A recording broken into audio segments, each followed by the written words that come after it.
Actually ব্যাপারটা খুব absurd, খুব অবিশ্বাস্য লাগছে জিনিসটা।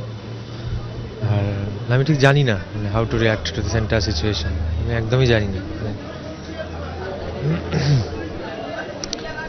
মানে কি বলবো বুঝতে পারছি না। আমাকে কৌশিকদা ফোন করলেন সকালবেলা।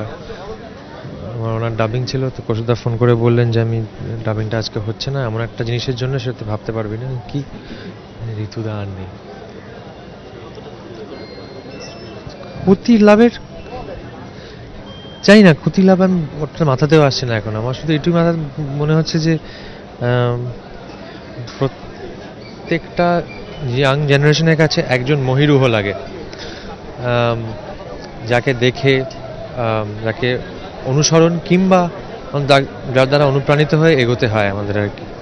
তো এরকম একজন মহিরুহ চলে যাওয়াটা আমাদের পক্ষে, আমাদের প্রজন্মের সিনেমা কর্মীদের পক্ষে খুব ক্ষতিকর, খুব ক্ষতিকর।